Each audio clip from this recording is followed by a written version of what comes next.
Hello, everyone. My name is Steve. I'm the young adult librarian at the West Bloomfield Township Public Library. I have another craft project for you to do at home, hopefully with stuff that you have already available, or I'm going to talk about some alternatives if you don't have the stuff that I've used available.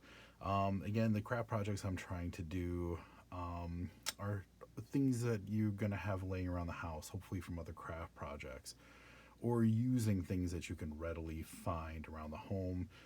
Again, this is another project that is for all ages. I mean, from young all the way up to sky's the limit. So today, I was looking around my house trying to get inspiration to make something to use what I've got at hand, and I was looking at clothespins, and I'm like, I could do some clothespin art. So what I did was I took a clothespin. You can see I have all these puff balls. Now, as you can probably tell from the colors, this came from a Halloween kit that I had that had, chenille sticks and different puff balls.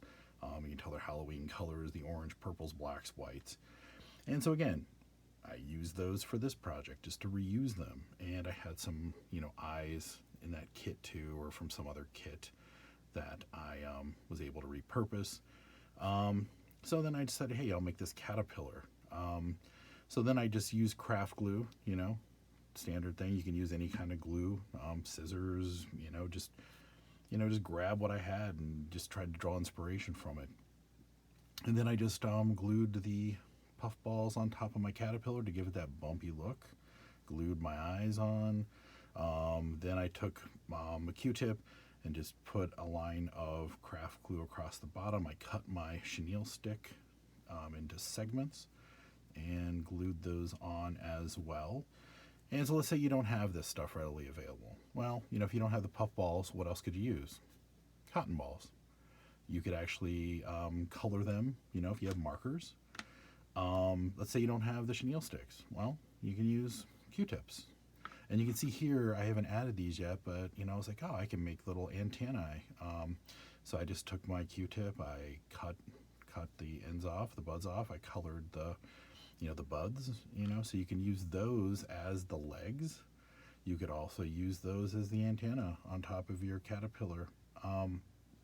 If you don't have these eyes, well, you could just get some paper. You could draw eyes, construction paper, You could even make, all the, legs and the eyes out of construction paper too. So if that's something you have readily available. So again, it's all about looking around, seeing what you have, using what you have at hand.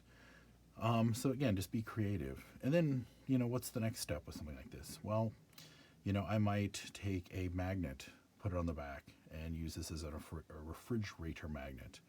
I might, hey, if I can find something to put this as a base, on as a base, I would maybe attach, that on here and have sort of a posable arm, picture holder or something. You can put a business card or, anything, whatever, your due slip for your library books. So, again, you could just set it on your desk like that and put something inside the clothespin. So you can do all sorts of things with this.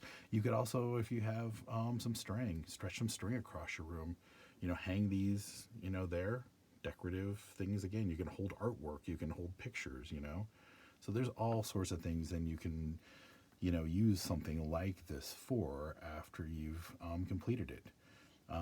So again, I hope you guys become creative. It's a quick, easy craft to do. Doesn't take very much time. Brainstorm and then come up with something great. And I'd love to see what you come up with. Thank you.